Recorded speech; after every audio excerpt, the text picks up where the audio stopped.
श्री राम की महानता। ये कहानी त्रेता युग की है। किसी कारणवश अयोध्या के राजा दशरथ को अपने सबसे बड़े पुत्र राम को 14 वर्ष के वनवास पर भेजना पड़ा। राम, मैं तुम्हें 14 वर्ष के वनवास पर भेजता हूं। जैसी आपकी आज्ञा पिताजी, मैं शीघ्र ही वनवास के लिए चला जाऊंगा।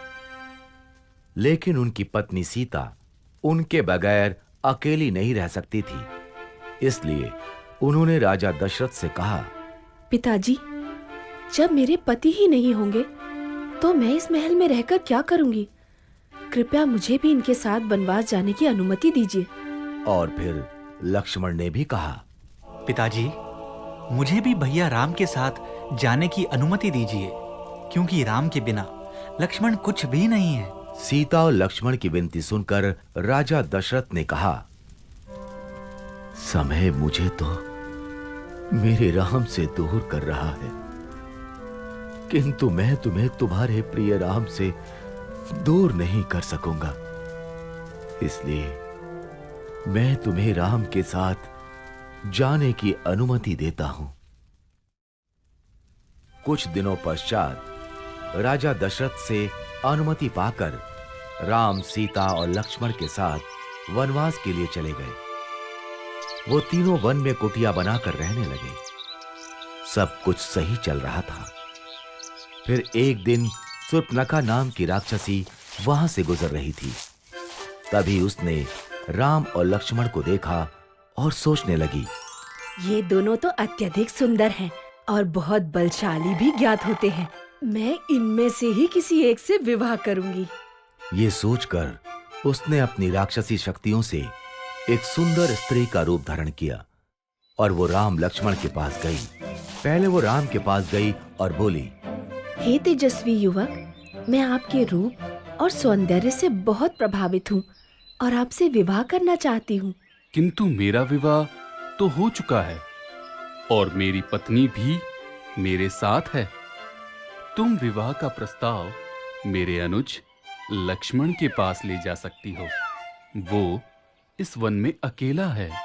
राम के विवाह से इनकार करने पर शूर्पणखा को बुरा तो बहुत लगा, लेकिन फिर उसने लक्ष्मण को देखा और सोचने लगी, इस युवक ने विवाह से इनकार कर दिया तो क्या हुआ?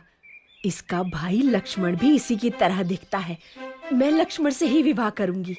ये सोचकर वो लक्ष्मण के पास गई। हे तेजस्वी युवक, मैं आपके सौंदर्य से बहुत प्रभावित हूँ और आपसे विवाह करना चाहती हूँ। मेरा विवाह हो चुका है, इसलिए मैं तुमसे विवाह नहीं कर सकता। किंतु आप इस वन में अकेले हैं और आपको मुझ जैसी सुंदर स्त्री से विवाह करने से इनकार नहीं करना चाहिए। किंतु मैं तुमसे विवाह नहीं करना चाहता। क्यों? क्या आपको मेरा रूप पसंद नहीं आया? ऐसा रूप देखकर तो देवराज इंद्र का भी मन पिघल जाए, तो आपका मन कैसे नहीं पिघला? शूर्पणखा की चिकनी चुपड़ी बातें सुनकर लक्ष्मण को क्रोध आ गया और उसने शूर्पणखा के नाक कान काट दिए।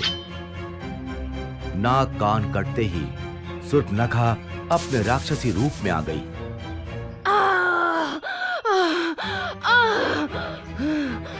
राम लक्ष्मण ने उसका ये राक्षसी रूप देखा तो वो हैरान रह गए। भैया, ये तो एक राक्षसी है। मैं अभी इसका वध कर देता हूँ। नहीं लक्ष्मण, इसे जाने दो।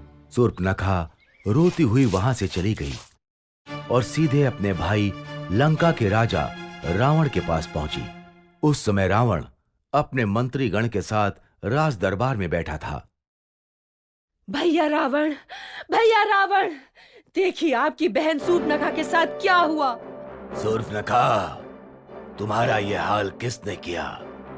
तुम मुझे उसका नाम बताओ, मैं अभी उसका वध कर देता हूँ। भैया, वन में दो भाई राम और लक्ष्मण रहते हैं। उन्हीं में से एक ने मेरे कान और नाक काटे हैं।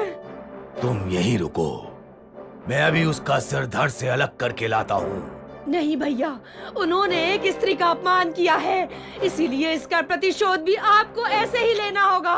क्या मतलब? मतलब ये कि उन दोनों भाइयों के साथ एक अत्यंत सुंदर स्त्री भी है।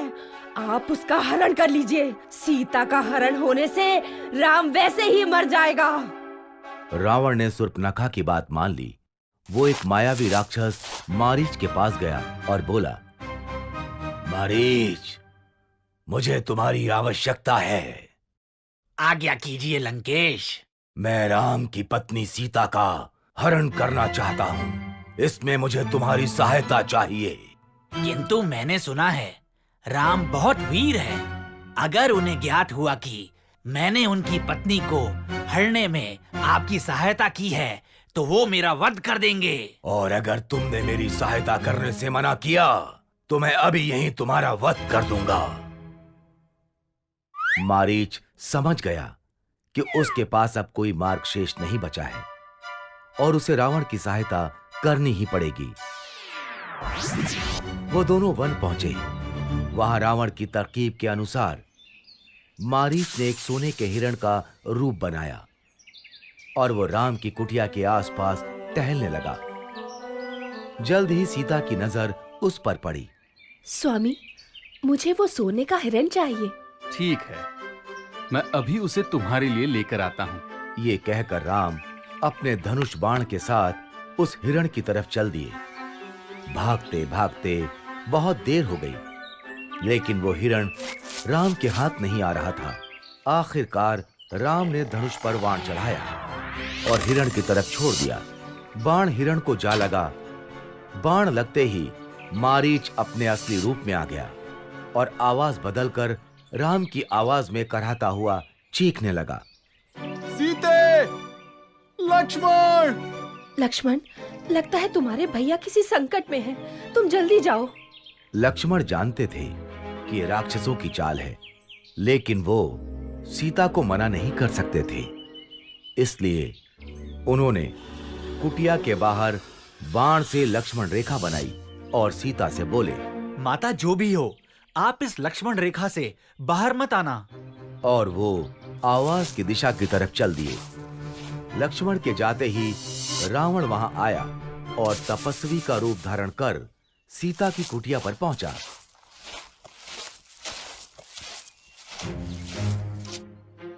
भिक्षामि देहि, भिक्षामि देहि। ये लीजिए ऋषिवर, भिक्षा स्वीकार कीजिए। रावण भिक्षा लेने के लिए आगे बढ़ा। तभी उसने लक्ष्मण रेखा को देखा और सीता से कहा, यदि भिक्षा देनी है तो बाहर आओ, नहीं तो ये तपस्वी बिना भिक्षा ग्रहण किए ही तुम्हारे द्वार से लौट जाएगा। सीता किसी तपस्वी को खाली हाथ नहीं जाने दे सकती थी, इसलिए वो लक्ष्मण रेखा से बाहर आईं। उनके ऐसा करते ही रावण ने उन्हें पकड़ लिया और वो अपने असली रूप में आ गया।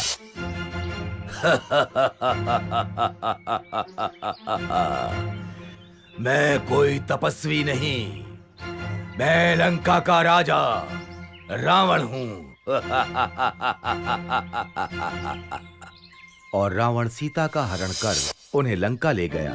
जब राम और लक्ष्मण को सीता के हरण का पता चला तो उन्होंने सीता की खोज आरंभ कर दी। खोज करते करते उनकी मित्रता हनुमान, सुग्रीव, जामवंत और विभीषण जैसे महान और वीर योद्धाओं से हुई। और जब उन्हें यह ज्ञात हुआ कि रावण सीता का हरण कर उन्हें लंका ले गया है, तो उन्होंने वानर सेना के साथ लंका पर चढ़ाई कर दी। पहले राम ने कुंभकर्ण को मारा, फिर लक्ष्मण ने मेघनाद का भी वध कर दिया और अंत में रावण और राम का युद्ध आरंभ हुआ। रावण बहुत मायावी था। वो अपनी मायावी शक्तियों से युद्ध कर रहा था।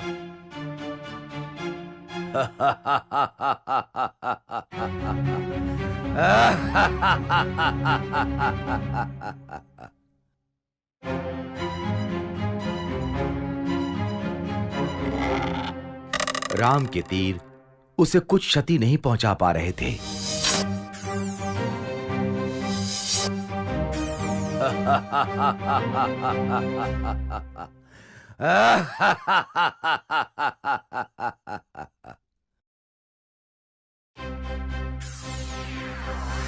यहाँ तक कि राम ने रावण का सिर भी धड़ से अलग कर दिया, किंतु ऐसा करते ही अगले ही क्षण उसका एक नया सिर आ जाता था। ये रावण मरता क्यों नहीं? तभी विभीषण वहां आए और उन्होंने राम से कहा, प्रभु, आप रावण की नाभि पर वार कीजिए, तभी रावण का वध होगा। राम समझ गए और उन्होंने धनुष पर बाण चढ़ाकर रावण की तरफ छोड़ दिया। बाण रावण की नाभि पर जा लगा और रावण कराहते हुए धरती पर जा गिरा।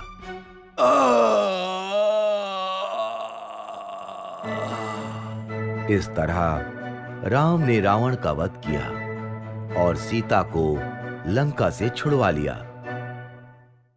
हैप्पी दशहरा।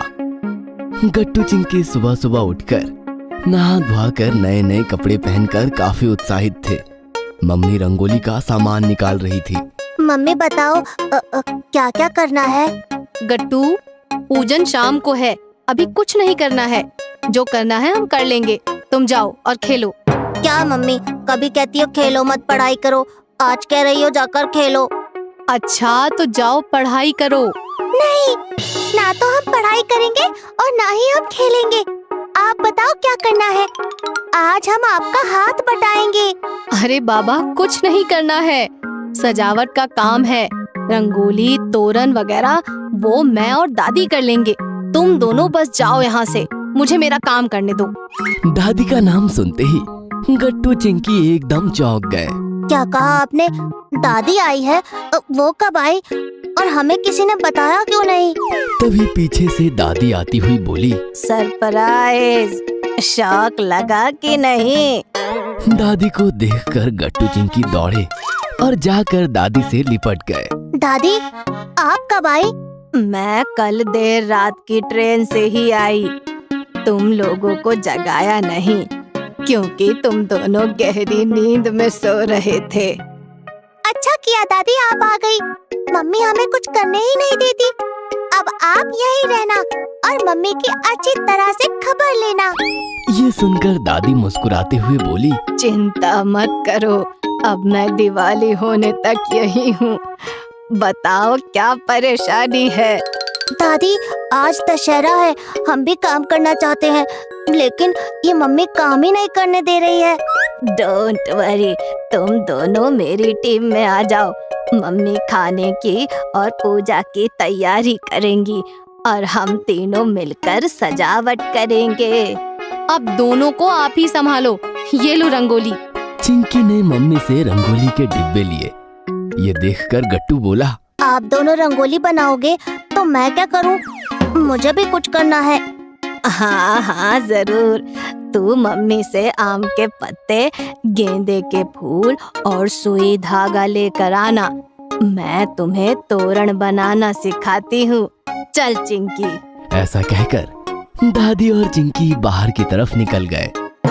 दादी और चिंकी दरवाजे के पास बैठकर रंगोली बना रहे थे। तभी गट्टू तोरण का सामान लेकर आया। रुक, मैं तुम्हें तोरण बनाना सिखाती हूँ। दादी ने गट्टू को सुई में धागा पिरोना सिखाया। बाद में 1-2 आम के पत्ते और गेंदे के फूल धागे में पिरो कर दिखाए। मैं सीख गया, अब मैं कर लूँगा। फिर क्या, दादी और चिंकी रंगोली बनाने लगी और गट्टू दरवाजे के ऊपर टांगने के लिए बढ़िया तोरण बनाने लगा। दादी, त्योहार के दिन कितना मजा आता है ना?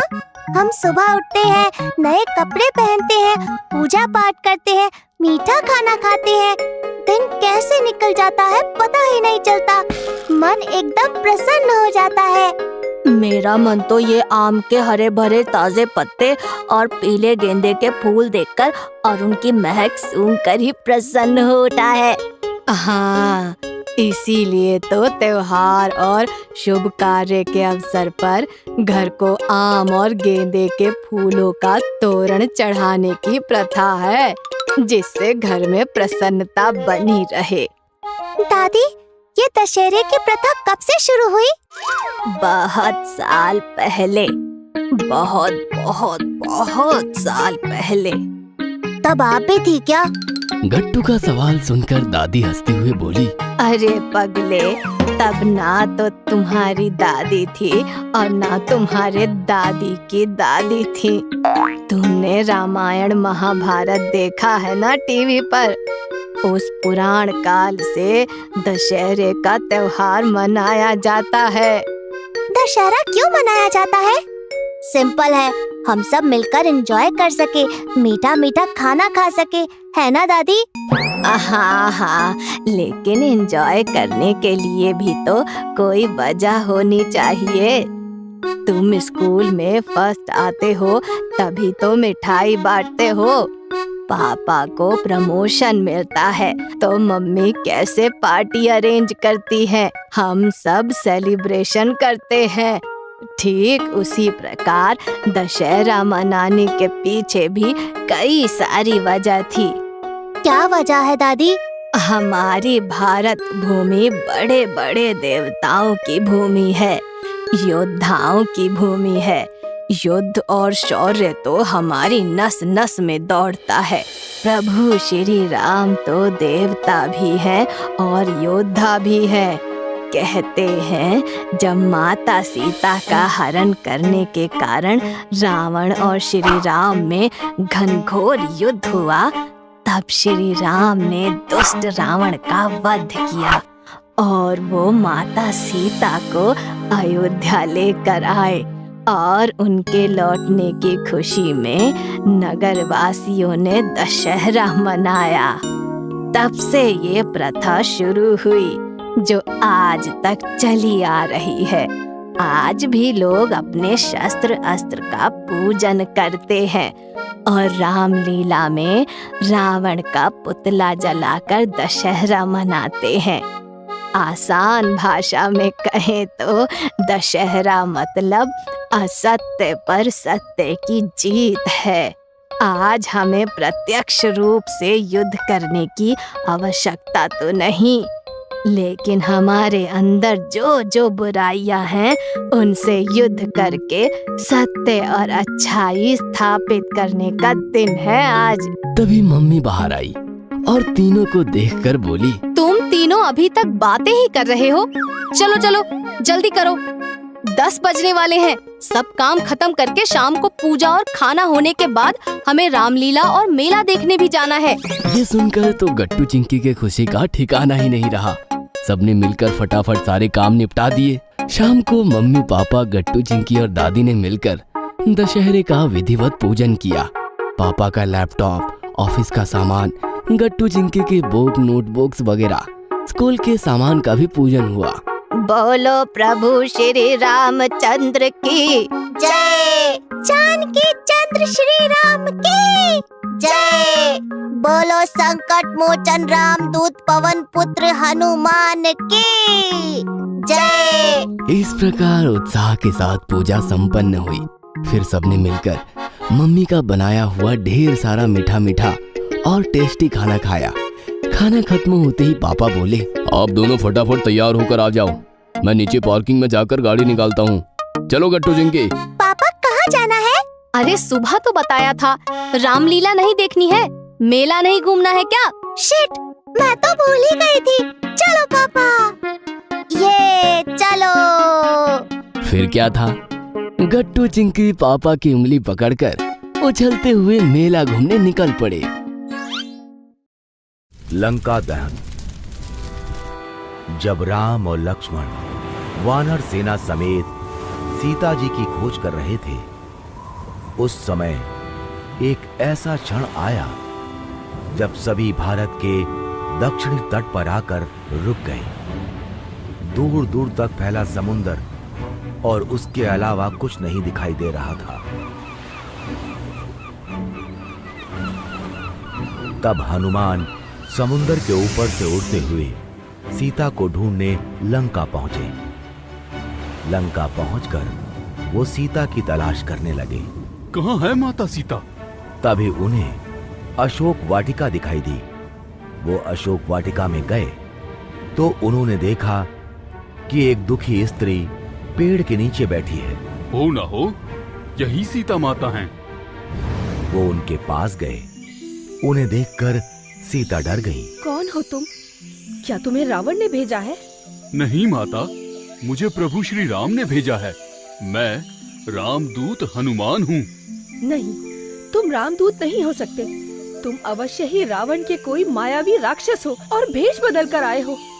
ये सुनकर हनुमान ने राम की दी अंगूठी सीता जी को दिखाई और बोले, आप मुझे नहीं जानती, किंतु इस अंगूठी को तो पहचानती हैं।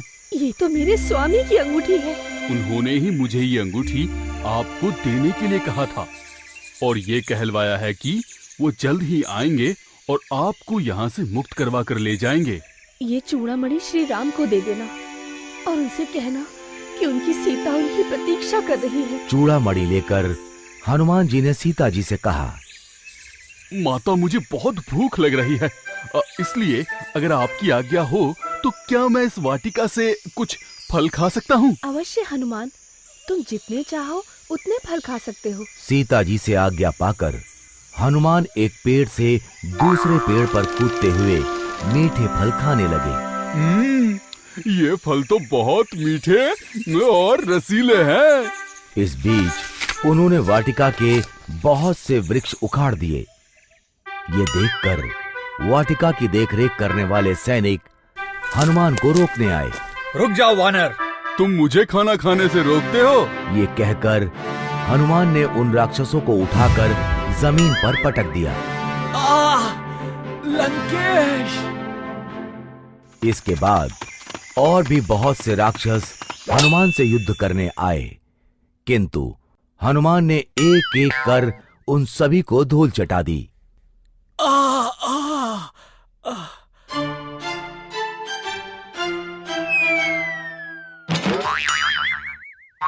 बचाइए लंकेश! ये सूचना जब लंका के राजा रावण के पास पहुंची तो उसने अपने पुत्र अक्षय से कहा, पुत्र अक्षय, तुम अभी जाओ और उस वानर को पकड़कर मेरे समक्ष लाओ। जो आज्ञा पिताजी। अक्षय राक्षस सेना के साथ वाटिका पहुंचा और हनुमान को ललकारते हुए बोला, लंकेश के पास जाने के लिए तैयार हो जाओ वानर। उससे पहले तुम यमराज के पास जाने के लिए तैयार हो जाओ। ये कहकर हनुमान ने अक्षय को पैरों से पकड़ा और जमीन पर पटक कर उसे मार दिया। जय श्री राम! ये देखकर अक्षय के साथ आए राक्षस डर कर वहाँ से भाग गए। लंकेश! लंकेश! अपने पुत्र अक्षय की मृत्यु की सूचना सुनकर रावण और भी क्रोधित हो गया। उसने अपने श्रेष्ठ पुत्र मेघनाद से कहा, पुत्र मेघनाद, उस उदंड वानर को पकड़कर मेरे समक्ष लाओ। मैं स्वयं उसे दंडित करूंगा। जो आज्ञा पिताजी। मेघनाद कुछ राक्षसों के साथ वाटिका पहुंचा।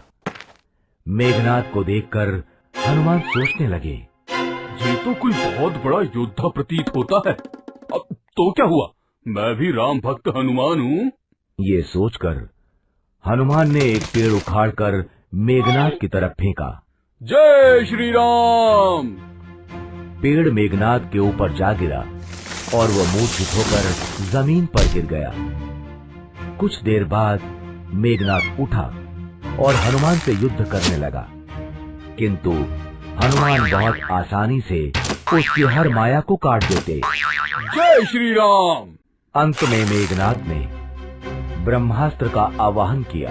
ओम ब्रह्माय नमः। ब्रह्मास्त्र को देखकर हनुमान सोचने लगे, ये तो ब्रह्मास्त्र है, इसे काटकर मैं ब्रह्मा जी का अपमान नहीं कर सकता।